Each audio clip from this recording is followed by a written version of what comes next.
आज हम बात करने वाले हैं एक ऐसी किताब के बारे में जो जिंदगी में बदलाव को अपनाने की कला सिखाती है। हाँ, मैं बात कर रहा हूँ स्पेंसर जॉनसन की किताब हु मूव्ड माई चीज की। इस किताब में जॉनसन ने एक सरल और मजेदार कहानी के माध्यम से यह बताया है कि कैसे हम अपने जीवन में आने वाले बदलावों का सामना कर सकते हैं। सोचो, जैसे मुंबई की तेज रफ्तार जिंदगी में हर कोई बदलाव के साथ तालमेल बिठाने की कोशिश करता है, वैसे ही जॉनसन ने बताया है कि कैसे हम भी अपने जीवन में बदलाव को आसानी से अपना सकते हैं। उनकी लेखन शैली सरल और प्रेरणादायक है, जो पाठकों को उनके विचारों से जोड़ती है। इस किताब में उन्होंने 4 पात्रों के माध्यम से बदलाव के महत्व और उसे अपनाने की प्रक्रिया को बड़े ही रोचक तरीके से प्रस्तुत किया है। तो चलो इस सफर पर चलते हैं और देखते हैं कि हु मूव्ड माई चीज हमें क्या सिखाती है। प्रमुख अध्यायों का सारांश, समरी ऑफ की चैप्टर्स। चैप्टर 1, चीज की खोज।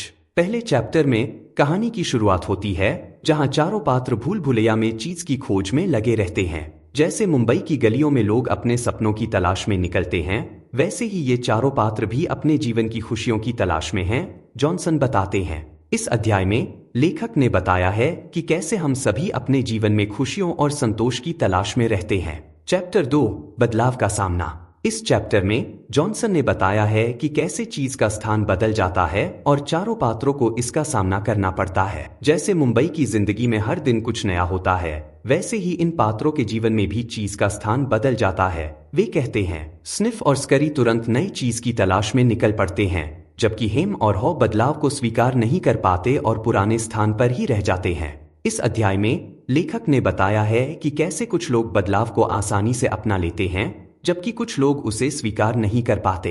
चैप्टर 3, हेम और हॉ की दुविधा। इस चैप्टर में हेम और हॉ की दुविधा को दर्शाया गया है। जैसे मुंबई के लोग कभी कभी बदलाव को लेकर उलझन में रहते हैं, वैसे ही हेम और हॉ भी बदलाव को लेकर दुविधा में हैं, जॉनसन बताते हैं। हेम बदलाव को स्वीकार नहीं कर पाता और पुराने स्थान पर ही रह जाता है, जबकि हॉ धीरे धीरे बदलाव को समझने और अपनाने की कोशिश करता है। इस अध्याय में लेखक ने बताया है कि कैसे बदलाव को न अपनाने से हम अपने जीवन में पीछे रह सकते हैं। चैप्टर 4, हॉ का बदलाव। इस चैप्टर में हॉ बदलाव को अपनाने का निर्णय लेता है और नई चीज की तलाश में निकल पड़ता है। जैसे मुंबई के लोग बदलाव को स्वीकार कर अपने जीवन को बेहतर बनाने की कोशिश करते हैं, वैसे ही हॉ भी बदलाव को अपनाकर अपने जीवन को बेहतर बनाने की कोशिश करता है।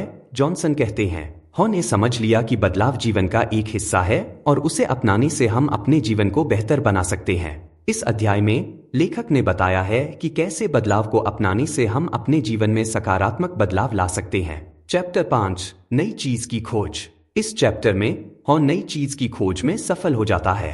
जैसे मुंबई के लोग अपने सपनों को साकार करने के लिए मेहनत करते हैं, वैसे ही हॉ भी अपने जीवन की खुशियों को पाने के लिए मेहनत करता है। जॉनसन बताते हैं, हॉ ने सीखा कि बदलाव को अपनाने से हम अपने जीवन में नई खुशियों और संतोष को पा सकते हैं। इस अध्याय में लेखक ने बताया है कि कैसे बदलाव को अपनाने से हम अपने जीवन में नई ऊंचाइयों को छू सकते हैं। चैप्टर 6, हेम का संघर्ष। इस चैप्टर में हेम का संघर्ष दिखाया गया है। जैसे मुंबई के लोग कभी कभी बदलाव को लेकर संघर्ष करते हैं, वैसे ही हेम भी बदलाव को लेकर संघर्ष कर रहा है। जॉनसन कहते हैं, हेम बदलाव को स्वीकार नहीं कर पाता और पुराने स्थान पर ही रह जाता है, जिससे वह अपने जीवन में पीछे रह जाता है। इस अध्याय में लेखक ने बताया है कि कैसे बदलाव को न अपनाने से हम अपने जीवन में पीछे रह सकते हैं और नई खुशियों को नहीं पा सकते। चैप्टर 7, हॉ की सीख। इस आखिरी चैप्टर में हॉ ने जो कुछ सीखा उसे साझा करता है। जैसे मुंबई के लोग अपने अनुभवों से सीखते हैं, वैसे ही हॉ ने भी अपने अनुभवों से सीखा। जॉनसन बताते हैं, हॉ ने सीखा कि बदलाव को अपनाने से हम अपने जीवन में नई खुशियों और संतोष को पा सकते हैं। इस अध्याय में लेखक ने बताया है कि कैसे बदलाव को अपनाने से हम अपने जीवन में सकारात्मक बदलाव ला सकते हैं और नई ऊंचाइयों को छू सकते हैं। इन सभी अध्यायों में स्पेंसर जॉनसन ने बड़ी ही गहराई से बदलाव के महत्व और उसे अपनाने की प्रक्रिया को उजागर किया है। उनकी लेखन शैली सरल और प्रेरणादायक है, जो पाठकों को उनके विचारों से जोड़ती है। हर चैप्टर में उन्होंने कुछ नए और महत्वपूर्ण मुद्दों को उठाया है, जो किसी भी रीडर के लिए बेहद उपयोगी हो सकते हैं। हु मूव्ड माई चीज एक ऐसी किताब है जो आपको बदलाव को अपनाने की कला सिखाती है। ये आपको बताती है कि कैसे बदलाव ने हमारे जीवन को प्रभावित किया है और कैसे हम इसे सही तरीके से उपयोग करके अपने जीवन को बेहतर बना सकते हैं। विश्लेषण, एनालिसिस। हु मूव्ड माई चीज स्पेंसर जॉनसन की एक सरल और प्रेरणादायक किताब है जो जीवन में बदलाव को अपनाने की कला सिखाती है। जॉनसन ने एक मजेदार और प्रभावी कहानी के माध्यम से यह दिखाया है कि कैसे हम अपने जीवन में आने वाले बदलावों का सामना कर सकते हैं और उन्हें अपने लाभ के लिए उपयोग कर सकते हैं। उनकी लेखन शैली सरल और प्रभावशाली है जो पाठकों को उनके विचारों से जोड़ती है। किताब की सबसे बड़ी खासियत है इसका प्रतीकात्मक दृष्टिकोण। 4 पात्रों के माध्यम से जॉनसन ने विभिन्न प्रकार के व्यक्तित्वों और उनके बदलाव के प्रति दृष्टिकोण को दर्शाया है। स्निफ और स्करी जैसे पात्र जो तुरंत बदलाव को स्वीकार कर लेते हैं हमें सिखाते हैं कि कैसे लचीला होना चाहिए। वहीं हिम और हॉ के माध्यम से यह दिखाया गया है कि कैसे बदलाव को न अपनाने से हम अपने जीवन में पीछे रह सकते हैं। मुंबई की तेज रफ्तार जिंदगी में जहां हर कोई बदलाव के साथ तालमेल बिठाने की कोशिश करता है, यह किताब आपको ठहरकर सोचने और अपने जीवन के बदलावों का पुनर्मूल्यांकन करने का मौका देती है। यह आपको सिखाती है कि कैसे बदलाव को अपनाने से हम अपने जीवन में नई ऊंचाइयों को छू सकते हैं और अपनी खुशियों को बढ़ा सकते हैं।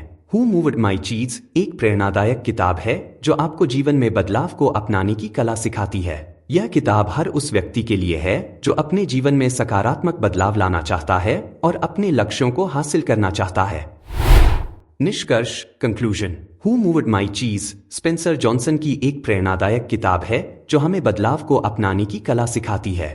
जॉनसन ने सरलता से यह दर्शाया है कि कैसे हम अपने जीवन में आने वाले बदलावों का सामना कर सकते हैं और उन्हें सकारात्मक दिशा में ले जा सकते हैं। 4 पात्रों के माध्यम से उन्होंने हमें यह समझाया है कि लचीलापन और बदलाव को स्वीकार करना कितना महत्वपूर्ण है। अगर आप अपने जीवन में सकारात्मक बदलाव लाना चाहते हैं और नई चुनौतियों का सामना करना चाहते हैं तो यह किताब आपके लिए एक बेहतरीन मार्गदर्शक साबित होगी। तो फ्रेंड्स, आज की बुक रिव्यू आपको कैसी लगी कमेंट करके जरूर बताएं और आपको कोई बुक समरी सुननी है तो हमें जरूर बताएं। रिव्यू एंड तक सुनने के लिए आपका धन्यवाद। ऐसे ही ढेर सारी बुक रिव्यूज आप dybooks.in पर भी पढ़ सकते हो। मिलते हैं अगली बुक रिव्यू में।